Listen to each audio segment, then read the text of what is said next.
Hi there, YouTube. So, I think the first time I ever heard of this beef called waggy was maybe only, I don't know, a few months ago. Never heard of it before, never knew what it was. I forget how I found out about it, but I have been thinking about it, and I actually Googled the name Waggy beef and the name of my town or city, and was looking for a restaurant where I could go and try this very, very expensive Waggy beef.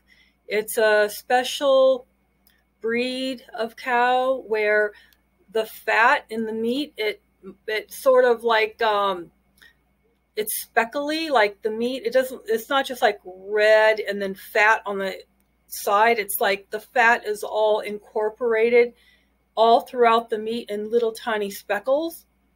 And this is all like a natural effect that the way the cow is bred. And plus they feed it special feed, I guess. And they grow very, very large. They're mostly bred in Japan. However, they have shipped some of these cows over to the US, and they are breeding a few here.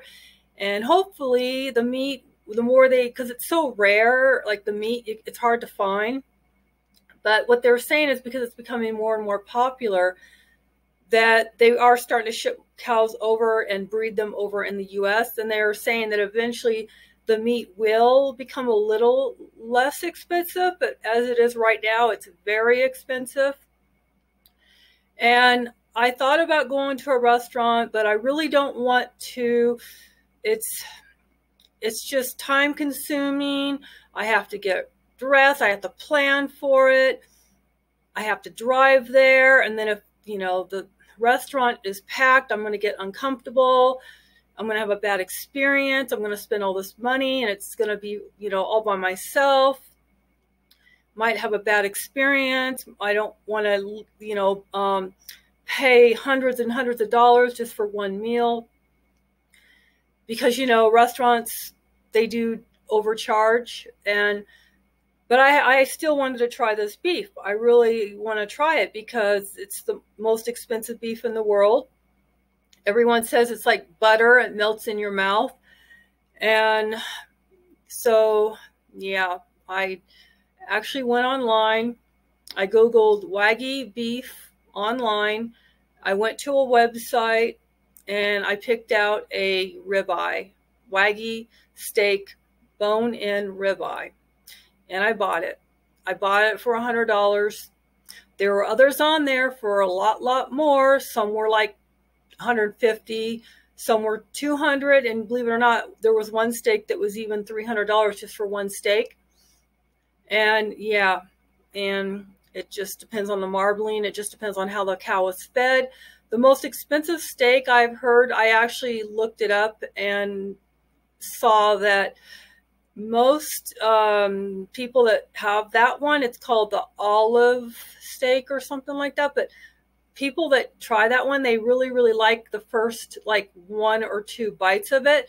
But after a couple bites of it, they say no because it starts to taste too much like olive oil or something because they feed the cows olives or something like that. Yeah, crazy. But it's like, I guess you would consider that like what is that you eat before your meal? An odor, what do you, how they say that? Or appetizer. Maybe it'd be like good for like a little appetizer, but not like the whole meal. But yeah, anyway. So, whoa, what am I going to do with a $100 steak? So I don't want to ruin the thing. I don't want to cook it wrong. So I also Googled how to cook these Waggy beef steaks, and apparently it's best to put them, before you cook them, put them in the freezer for about 10 minutes. So that way the fat freezes, because if you don't, then the fat might cook quicker than the actual meat, and then it might not be evenly cooked or something. So put in the freezer 10 minutes, salt, pepper it, and then no oil needed because of all the fat in it. And then you just sear it. So you sear it you sear it first on the edges, and then you sear it. You just sear it, and then it's going to be like pink and raw in the middle, because you can't overcook these. It will ruin it. So yeah, I will do a mukbang when I get the thing. It should be here in the mail in about 1 week. Take care.